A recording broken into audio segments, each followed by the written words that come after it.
우리 성도님들께서는 혹시 기도원에 자주 종종 한번 가보셨나요?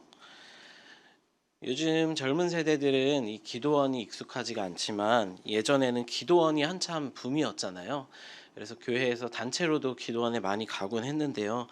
특히 연말연시라든지 이렇게 명절이 되면 기도원에 가보면 정말 인산인해로 빽빽하게 정말 들어설 자리가 없을 정도로 기도하러 온 사람들이 가득하곤 했습니다. 저도 기도원을 좋아해서 예전에 참 많이 갔었는데요. 이제 대형 집회를 하는 기도원 같은 곳을 가보면 이 특징이 있습니다. 기도원 하면 이제 떠오르는 이미지들이 있는데요. 일단 음향 시설이 빵빵합니다.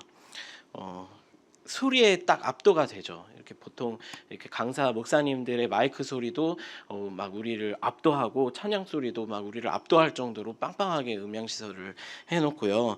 그리고 뭐 밴드가 반주를 하거나 아니면 반주 음악을 이렇게 틀어 놓고 인제 찬양 인도를 하는데 그 음악 소리가 막 우리 막 심장을 둥둥둥 이렇게 거릴 정도로 엄청나게 큰 음악을 틀어 놓고 이렇게 막 찬양을 하고 꽝꽝꽝 소리가 나면서 막 정신이 나갈 정도로 그렇게 찬양을 힘차게 합니다. 쉬지를 않고 이렇게 반복적으로 규칙적인 그 비트를 계속해서 이렇게 막 그 빵빵 이렇게 트럼펫 소리 막 이런 관악기 소리랑 뭐 이런 그 드럼 소리 막 이런 것들을 통해서 뭐 힘이 빠질 정도로 사람이 막 진이 빠질 정도로 그렇게 막 박수를 치면서 찬양을 하죠. 인도자는 거의 음정을 무시하면서 고함을 지르면서 뭐 찬양을 인도하고요. 주변 사람들은 한 사람도 가만히 있는 사람이 없이 막 몸을 흔들고 어떤 사람은 막 일어나서 그렇게 찬양을 하는 모습들을 흔히 볼 수 있습니다. 기도 시간에는 반드시 온 힘을 다해서 소리를 지르면서 통성으로 기도를 하죠. 이런 것들이 우리가 기도원이라고 하면 떠오르는 이미지들입니다. 기도원뿐만 아니라 소위 뭐 순복음교회 분위기다라고 하는 그런 교회들의 어떤 집회들이 대부분 이런 분위기를 하고 있습니다. 이런 집회들은 우리를 영적인 황홀경에 빠지게 만듭니다. 정신을 쏙 빼놓고 약간은 이렇게 혼미한 상태로 거기에 이렇게 취하도록 만들죠. 완전히 어떤 생각이나 감정적으로 거기에 몰입하게 만드는 거예요. 꼭 이런 집회들뿐만이 아닙니다. 혹 찬양 집회라는 것을 가보신 적이 있으신가요? 찬양 집회도 제가 굉장히 좋아해서 여러 번 많이 갔었는데요. 찬양 집회도 어떤 스타일은 다르지만 방법은 다르지만 역시 우리를 어떤 영적인 황홀경에 빠지게 만듭니다. 아주 정교한 음악을 가지고 이렇게 사람들이 군중들이 함께 막 이렇게 찬양을 하면서 그 음악으로 굉장히 흥분시키기도 하고 또 감정에 빠져들어서 눈물을 흘리게도 만드는 그런 방법으로 거기에 이제 취하게 만들고 황홀경에 빠지게 만듭니다. 이런 집회나 분위기들이 주는 장점이 있습니다. 우리를 무장해제시키는 거죠. 우리를 어떤 심리적으로 이성적으로 가지고 있던 우리의 방어를 이렇게 무너뜨려 버립니다. 그런 방어가 무너졌을 때 우리는 이렇게 성령님의 영적인 어떤 터치에 더 민감해질 수 있죠.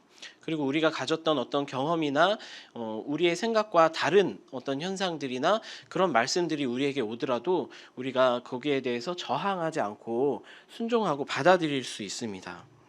그리고 이런 영적 황홀경에서는 신비한 경험들, 신비한 체험들이 자주 나타납니다. 뭐 병이 낫는다든지 환상을 보거나 하는 등등의 어떤 신비한 체험을 받아들이기가 익숙해지죠. 또 우리의 내면에 있는 어떤 두려움이나 불안이나 우울함이나 어떤 내면의 상처들 이런 것들을 치유하는 데도 굉장히 좋은 효과가 있습니다. 반면에 또 단점도 있죠. 어떤 것들이 있을까요? 이렇게 우리가 영적 황홀경에 취해드는 것에 대한 어떤 단점이 무엇이 있을까요? 제 경험을 좀 말씀드리자면 저는 앞서 말씀드렸다시피 기도원 분위기 이런 집회나 이런 찬양 집회 또 이런 것들도 그렇고 굉장히 이런 영적 황홀경을 좋아하는 그런 사람입니다. 제가 중고등부 때나 대학 때 다니던 제 모교회가 그런 딱 그 소위 말하는 순복음 교회 같은 그런 분위기의 교회에서 저는 인제 신앙을 배웠는데요. 거기는 부흥회도 참 많이 하고 그렇게 막 뜨거운 분위기로 항상 이렇게 집회를 하는 그런 교회였습니다. 그 중에서도 저는 좀 유별나서 더 그 중에서도 막 되게 좀 과격하다라는 소리를 많이 듣는 편이었는데요. 뭐 찬양을 하면 가만히 앉아 있지를 못하고 막 이렇게 일어서서 찬양을 하기도 하고, 뭐 기도를 하면 항상 제가 소리를 뭐 너무 이렇게 질러 가지고 그 교회에서도 좀 절제해라, 좀 절제하면서 기도해라, 이런 얘기를 좀 많이 듣는 편이었습니다. 또 제가 고등학교 때나 이제 대학부 때 찬양 인도를 했었는데요. 찬양 인도를 할 때 하도 이렇게 막 소리를 치고 막 기도를 통성 기도를 인도하고 이래 가지고 뭐 부흥사가 났다고, 제가 부흥사 유망주로 불리던 그런 사람이었습니다. 그렇게 기도를 안 하면 뭐 답답해서 막 기도를 하지를 못하던 그런 사람이었죠. 어느 날 이렇게 산기도를 가서 이렇게 그 저희 이제 교회 근처에 이제 청계산 기도원이 있어서 거기 가가지고 이제 산기도를 하고 막 고래고래 소리를 지르고 막 정말 나무 뿌리를 뽑는다 그러잖아요. 나무 하나를 붙잡고 이렇게 앉아가지고 막 이렇게 기도를 한참을 하고 이제 내려왔는데, 그 같이 갔던 이제 전도사님이 저한테 그런 질문을 하시는 거예요. 하나님하고 무슨 얘기를 그렇게 열심히 하고 왔어? 이렇게 저에게 묻는 거예요. 그 질문에 대해서 대답을 하려고 딱 하는데 갑자기 순간적으로 당황이 됐어요. 내가 무슨 얘기를 하고 왔지? 하나님하고 무슨 얘기를 하고 왔지? 한참을 하나님하고 이렇게 기도를 하고 왔는데 저 무슨 얘기를 하고 온지를 모르겠는 거예요. 막 소리를 지르고 막 방언을 하고 막 나무를 흔들고 그렇게 하면서 기도를 열심히 하고 왔는데, 내가 무슨 얘기를 하고 왔지? 하나님은 나에게 무슨 말씀을 하셨지? 그게 생각이 나지를 않는 거죠. 그러니까 당황이 되는 거예요. 저는 그 질문을 받았을 때가 굉장히 잊혀지지가 않아요. 뭐 이것저것 뭐 걱정되는 뭐 걱정들도 한 것 같고, 뭐 또 같이 갔던 저쪽에 이제 앉아서 멀찍이 떨어져서 같이 기도하는 친구가 있었는데 내가 그 친구보다는 더 요란하게 기도를 해야 되겠다 막 이런 생각도 좀 했던 것 같고, 뭐 그런 생각들은 기억이 나는데 하나님과 무슨 얘기를 하고 왔는지를 기억할 수가 없는 거예요. 그래서 저는 그 질문이 굉장히 충격적이었습니다. 그래서 그 다음부터는 저는 기도할 때마다 이렇게 잠시 멈추고 내가 지금 무슨 얘기를 하고 있지? 하나님하고 무슨 대화를 하고 있지? 이런 생각을 하는 습관을 가졌어요. 다음부터는 기도할 때 정말 뭐 뜨겁게 기도해야겠다 이런 것 말고, 내가 하나님 앞에 단 한마디를 하더라도 내가 정말 하고 싶은 말이 무엇인지, 내가 하나님 앞에 진짜 마음을 다해서 드리고 싶은 이야기가 무엇인지 한마디라도 정말 제대로 하나님 앞에 얘기하고 하나님의 음성에 귀를 기울이는 좀 그런 기도를 해보고 싶다, 이런 생각을 그때부터 하게 된 것 같습니다. 오늘 우리가 읽은 고린도전서의 말씀에는 이 방언에 대한 이야기가 나옵니다. 방언은 우리 한국교회에서 오랫동안 이 영적 황홀경과 이 신비의 경험의 어떤 상징과도 같은 것이었죠. 그런데 오늘 본문에서는 이렇게 말합니다. 우리 14절 말씀입니다. 내가 만일 방언으로 기도하면 나의 영이 기도하거니와 나의 마음은 열매를 맺지 못하리라. 그리고 19절에는 또 이렇게 이야기합니다.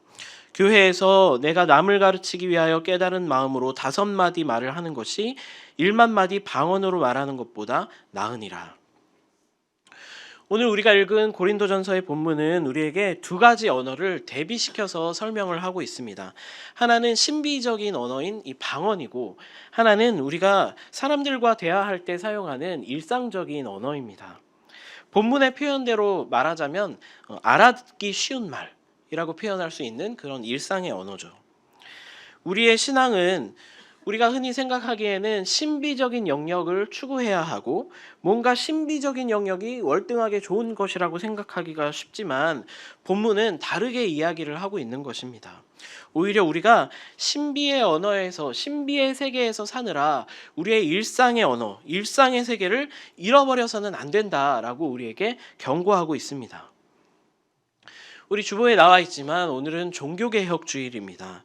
우리가 종교개혁에 관한 말씀을 숱하게 많이 들었겠지만 종교개혁자들이 했던 일 중에 가장 중요한 일이라고 꼽을 수 있는 것 중에 하나가 이 라틴어로 되어 있는 교회의 언어를 모국어로 바꾼 것입니다. 그 전에는 예배에서도 공식 언어인 라틴어만 사용할 수 있었고 설교도 라틴어로 했고 성경도 라틴어로만 되어 있었습니다. 또 찬양도 성가대만 따로 라틴어로 부르고 그렇게 했었죠. 그 당시에 이 모국어 글자도 모르던 사람들이 숱하게 많았던, 문맹률이 높았던 그런 시기였을 텐데, 사람들이 고대 로마에서만 쓰던 그런, 아무도 그 당시에 쓰지 않았던 사어가 되어버린 그런 라틴어로 예배를 드리고 성경을 읽는다는 게 말이 안 되죠. 라틴어를 알 리가 없죠. 간혹 이렇게 높은 신분의 귀족들이 라틴어 개인 교사를 써서 이렇게 전문적으로 배운 사람들, 그런 사람들이나 알 법한 그런 라틴어를 예배의 교회의 언어로 사용하고 있었다는 것입니다. 그러니까 성도들은 교회에 나와서 뭘 했을까요? 뭐 아무것도 못한 거죠. 그냥 나와서 앉아 있는 것입니다. 그냥 단지 참여만 하는 것이죠. 그 예배에 딱 들어와서 무슨 말을 하는 건지는 내가 모르겠지만 그래도 내가 예배에 참여하고 있으니까 좋다. 뭐 이러고 그냥 참여를 하는 거죠. 그 예배에서 주는 그 장엄함, 그런 절제된 어떤 예배 의식에서 나오는 그런 어떤 또 영적인 그런 그 황홀감이 또 있기는 했겠죠. 그냥 거기에 이렇게 취해 있었던 것입니다. 무슨 말을 하는 건지는 모르지만. 그래서 루터를 비롯한 이 종교 개혁자들이 가장 먼저 이 교회의 언어, 예배의 언어, 이 성경의 언어를 자국어로 바꾸었습니다. 번역을 한 거죠. 그리고 실제로 성도들이 일상에서 쓰는 그 자신들이 그 사람들과 쓰는 그 언어로 기도하고 그 언어로 말씀을 듣고 그 언어로 성경을 읽고 그 언어로 찬양할 수 있도록 교회의 언어를 돌려준 것이죠. 이제 더 이상은 교회의 언어와 삶의 언어가 분리되지 않았습니다. 종교의 언어가 따로 존재하는 것이 아니라 자신들의 삶의 언어로 하나님과 교회 앞에 나아갈 수가 있게 된 거죠. 이것이 종교개혁자들이 교회의 언어를 모국어로 바꾼 첫 번째 의미입니다. 신앙의 언어를 이 종교적인 언어가 따로 있는 것이 아니라, 분리되어 있는 어떤 종교적인 세계가 따로 있는 것이 아니라 내 삶의 언어로 하나님께 나아갈 수 있다. 이것이 첫 번째 의미죠. 라틴어는 우리의 삶과 동떨어진 어떤 종교적인 언어였지만 모국어는 자신들의 삶에서 쓰는 언어였잖아요. 이것은 단지 언어만 바꾼 것이 아니라 그들에게 어떤 종교적인 삶, 어떤 성스러운 삶과 속된 삶이 분리되어 있거나 따로 떨어져 있지 않다는 것을 가르쳐 준 사건이죠. 우리에게 신앙이라는 것은 뭔가 이렇게 어떤 일상과는 다른 느낌, 뭔가 특별한 것 같은 느낌, 영적인 황홀경에 빠지거나 어떤 신비감, 특별하고 동떨어진 세계로 내가 들어가는 것 같은 그런 뭔가 취한 상태로 신앙생활을 하는 것이 아니라 내가 맨정신으로 정말 똑바로 정신을 차리고 우리가 쉽게 알아듣고 이해할 수 있는 우리의 일상의 언어로, 삶의 언어로 이루어져야 한다라는 것을 종교개혁자들은 우리에게 가르쳐 준 것이죠. 예배나 찬양이나 설교에서 어떤 종교적인 감정에 취해서 그 분위기나 감정만 느끼는 것이 아니라 그 예배나 찬양과 설교에서 말하는 내용이 무엇인지를 내가 정확하게 이해하는 것이 중요하다라는 것을 말하고 있는 것입니다. 근데 오늘날 여전히 많은 곳에서 목사님들이 설교를 하거나 또 성도인들이 기도 인도를 할 때, 또 앞에서 통성 기도를 인도하거나 그럴 때 굉장히 종교적이고 뭔가 상징적이고 관용적이고 추상적인 그런 표현들, 뭔가 교회에서만 쓸 법한, 예배 시간에서만 쓸 법한 그런 어휘들이나 관용적인 추상적이고 굉장히 애매모호한 그런 표현들을 사용하는 것이 더 영적이다, 뭔가 더 거룩하다, 이렇게 생각하는 그런 경향이 있습니다. 그렇지 않죠. 또 설교를 하는 어떤 태도도 뭔가 굉장히 감정과 분위기를 자극해서 막 웅변적인 태도로 기도하십시오, 설교 찬양하십시오, 예배하십시오, 막 이렇게 막 소리를 치면서 막힌 문이 열릴 것입니다, 이렇게 설교를 해야 뭔가 이렇게 좀 영적이고 뭔가 성령님께서 함께 하신다, 이런 편견을 가지고 뭔가 이렇게 감정적으로 도취되게 만들고 그런 것들을 이렇게 자꾸 건드리는 것이 뭔가 영적이고 좋은 것이라고 생각하는 경향이 우리에게는 아직도 남아있는 것 같습니다. 하지만 정작 그런 감정적인 도취만으로는 우리의 생각이나 우리의 삶을 변화시키지 못합니다. 우리 예수님께서 말씀하실 때 그렇게 말씀하셨을까요? 막 웅변적인 태도로 여러분 막 이렇게 말씀하셨을까요? 정작 가장 신비적이고 성스러운 존재이신 우리 예수님께서 그렇게 우리가 성경에 보면은 좀 고어체로 이렇게 번역이 되어 있기 때문에 약간 그런 분위기가 좀 날 수도 있겠지만, 사실 어떤 문맥이나 그런 정황들을 살펴볼 때 예수님께서는 그냥 평소에 쓰시던 말투 그대로 친구들에게 말하는 말투로 제자들이나 무리들에게 편안하게 말씀하시고, 그 당시에 사람들이 사용하던 어떤 친근한 표현이나 비유들, 일상의 언어들을 사용해서 알아듣기 쉽게 이야기하셨던 것을 우리가 알 수 있습니다.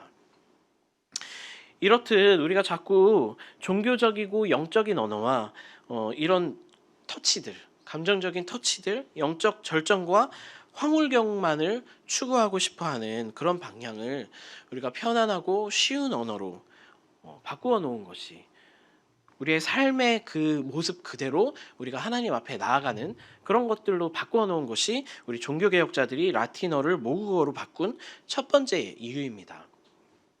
그럼 두 번째 이유는 무엇일까요?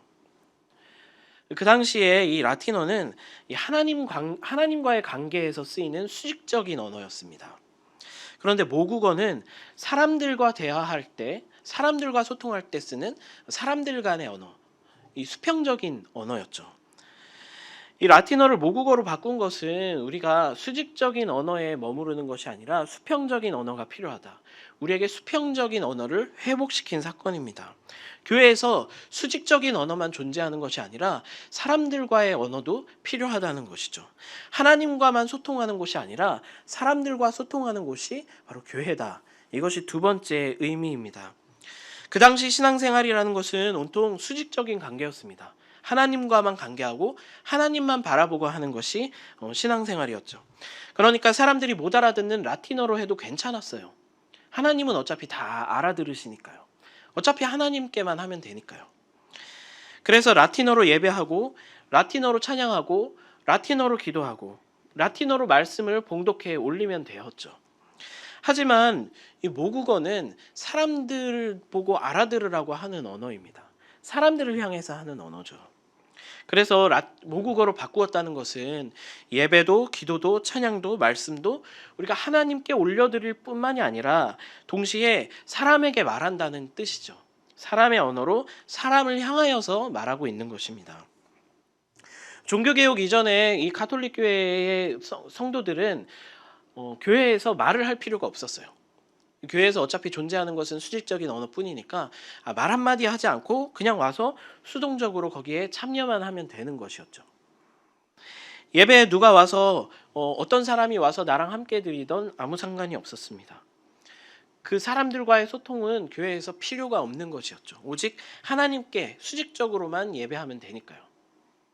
하지만 이제는 수평적인 관계의 언어가 회복되면서, 이 모국어가 회복되면서 하나님과의 관계뿐만이 아니라 사람들과 함께 예배하고, 사람들과 함께 기도하고, 사람들과 함께 말씀을 듣는 것이 필요하다는 것을 이 종교개혁자들이 우리에게 알려주었던 것입니다.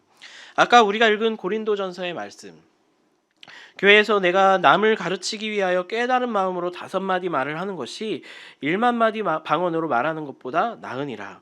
이 말씀이 분명하게 그것을 말해주고 있습니다. 교회에서 그저 그냥 수직적인 언어로 하나님 앞에서 기도하고 찬송하고 예배하면 되는 것이 아니라 우리가 서로 수평적인 언어로 서로 가르치고 배우면서 서로를 향한 언어를 사용해야 한다. 이렇게 우리에게 말씀하고 있는 것이죠. 하지만 오늘날 많은 성도들이 이런 중세 교회의 형태로 회귀하고 있는 것 같습니다. 교회에서 자신의 언어를 잃어가고 있어요. 내 언어가 없어요. 교회에서 내 언어가 필요가 없는 것이죠. 그저 참여만 하는 거예요. 수식적으로 하나님만 바라보고 하나님과의 관계만 하면 된다고 생각하고 수평적인 언어를 잃어버리고 있는 성도들이 점점 많아집니다. 이것이 편하다고 생각을 해요. 우리가 대형교회를 선호하는 이유들을 보면, 물론 대형교회 성도들이 다 그런 것은 아니고 일부겠지만, 대형교회에 가면 수평적인 언어를 할 필요가 없다, 이렇게 생각하는 사람들이 종종 있죠. 그냥 와서 예배만 드리고 아무도 날 건드리지 않고 누구와도 부대끼지 않고 누구랑도 말 섞을 필요 없이 그냥 하나님 앞에서 수직적인 관계만 하면 되는 곳이다. 이렇게 생각하고 대형교회를 선호하는 그런 생각들이 있다면 우리는 라틴어로 신앙생활을 하는 것이지 모국어로 신앙생활을 하는 것이 아니죠. 수평적인 언어를 잃어버린 것입니다. 우리가 예전에 보통 이제 교회에 나오면 예배드리고 이러면 막 계속 사람들이 와가지고 뭐 찬양대 할 생각 없냐, 뭐 교사할 생각은 없냐, 뭐 구역 모임 참석해라, 뭐 선교회, 남성교회, 여성교회 막 선교회 들어와라, 막 이렇게 막 사람을 계속해서 꼬시고 막 들들 볶고 이렇게 하죠. 왜 그런가요? 그냥 단순히 뭐 일할 사람이 없어서 저러나 보다 이렇게 생각을 할 수가 있겠지만 사실은 우리가 경험적으로 아는 거예요. 우리의 믿음은 그냥 예배만 참석한다고 성장했던 게 아니잖아요. 우리는 수평적인 언어를 통해서 우리의 믿음이 성장했다는 것을 우리는 경험적으로 알고 있어요. 이런 식으로 어딘가에 소속되고 계속 관계하고 함께하는 사람들과 함께하는 시간들을 보내고 하면서 이런 수평적인 언어를 배우면서 우리의 신앙이 완성되고 자랐던 것입니다. 우리에게는 이 수평적인 언어가 필요하죠. 특히 요즘 우리가 교회마다 코로나19로 인하여서 모임이 어려워지고 온라인 예배들을 드리게 되면서 이런 부분이 조금 우려스러운 부분이에요. 온라인 예배는 철저히 지금 수직적인 언어로만 이루어진 예배죠. 수평적인 언어는 없어요. 서로 얼굴조차 안 보이잖아요. 그죠? 뭐 그래도 이렇게 가족들이나 다른 우리 함께 예배하는 공동체가 함께 모여서 온라인 예배를 드린다면 좀 그나마 낫겠지만 아니면 실시간으로 뭐 채팅을 하면서 예배를 한다거나 아니면 줌으로 서로 얼굴을 보고 이렇게 예배를 하는 경우는 좀 그나마 낫겠지만 제가 뭐 예전에도 말씀드렸지만 수직적인 언어만 가지고 예배를 하려면 그냥 골방에서 이거 그 온라인 영상 꺼놓고 하나님 앞에 내가 개인적으로 말씀을 읽고 기도만 하는 것이 오히려 더 나을 수도 있어요. 온라인 TV 시청이 하나님과 수직적인 관계에 더 방해가 될 수도 있죠. 이것만 만약 그냥 시청만 한다면, 내가 그냥 가만히 앉아서 이것을 예배라고 한다면, 아니면 뭐 다른 일을 이렇게 하면서 그냥 TV만 켜놓는다면 오히려 그것은 하나님과 수직적인 관계에 방해가 될 수도 있을 거예요. 내가 골방에서 진짜로 내가 내 마음을 다해서 하나님 앞에 예배하는 것이 더 나을 수도 있죠. 하지만 우리의 예배는 예배 모임이잖아요. 우리는 공동체 예배입니다. 이 공동체가 함께 그 공동체에게 주시는 하나님의 말씀 앞에 모여서 예배하는 거죠. 이 말씀은, 이 설교는 우리 공동체에 주는 하나님의 말씀이에요. 내 개인적인 어떤 성경에 대한 갈급함이나 영적인 갈급함을 물론 그것도 우리가 채울 수가 있겠지만 단지 내 개인적인 은혜를 받으려면 그냥 뭐 우리 교회 뭐 설교보다 소위 말해서 진짜 뭐 설교 잘하시는 목사님의 그 방송을 틀어놓고 그 설교에 내가 개인적으로 은혜 받는 것이 더 나을 수도 있겠죠. 하지만 지금 이 시간 우리에게 주시는, 이 공동체에게 주시는 이 말씀을 우리가, 이 공동체가 함께 듣는 거예요. 그래서 그 말씀을 수평적으로 함께 나누고 고민하고 서로 격려하고 서로 가르치고 배우면서 우리가 수평적인 언어를 통해서 그 공동체가 그 말씀을 완성시켜 나가고 그 예배를 완성시켜 나가는 거죠. 그것이 바로 공동체 예배입니다. 그거를 하려고 우리는 함께 예배하는 거죠.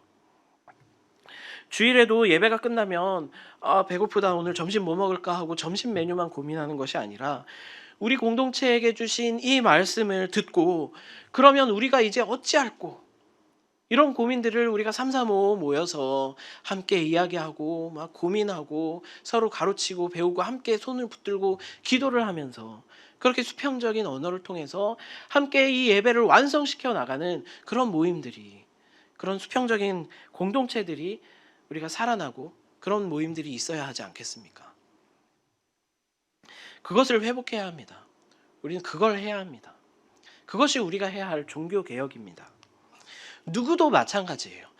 아무도 이 수평적인 언어가 배제된 채로 수직적인 언어만 가지고 신앙생활하고 예배할 수 없습니다.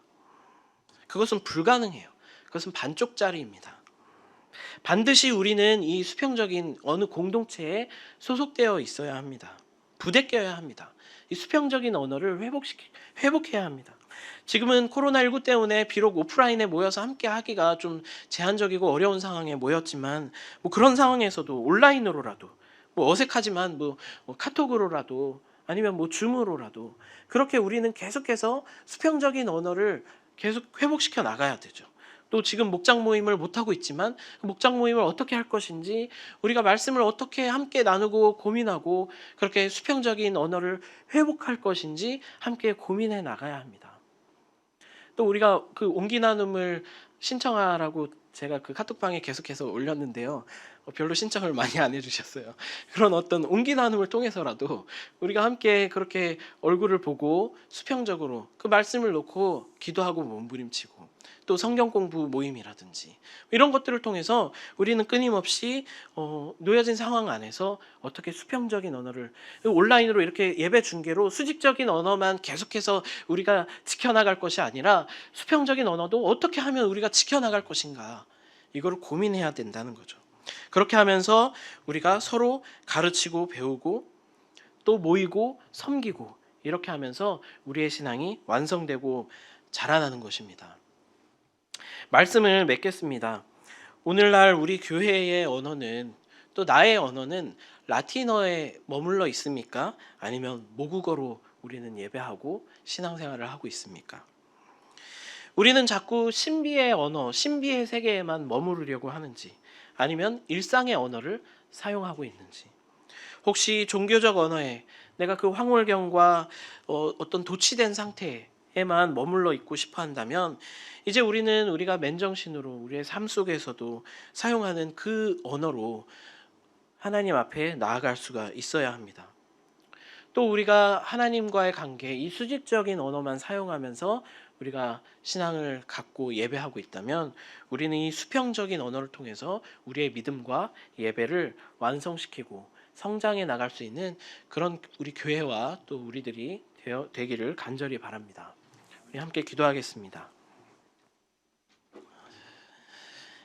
사랑의 하나님 아버지, 오늘 종교개혁 주일을 맞이하여서 우리가 다시 한번 또 우리가 가지고 있는 예배와 또 교회의 언어들이 개혁될 수 있도록 우리의 모국어로 우리의 일상의 언어로 우리가 하나님께 나아가고 우리가 예배할 수 있도록 하나님 우리에게 말씀하여 주시니 감사합니다. 하나님 우리가 이 말씀을 듣고 우리가 우리 교회의 공동체와 우리 모습을 다시 한번 돌아보고 하나님 앞에 더욱더 건강하고 깊은 예배로 나아갈 수 있도록 우리를 이끌어 주시옵소서. 감사드리며 예수님의 이름으로 기도합니다. 아멘.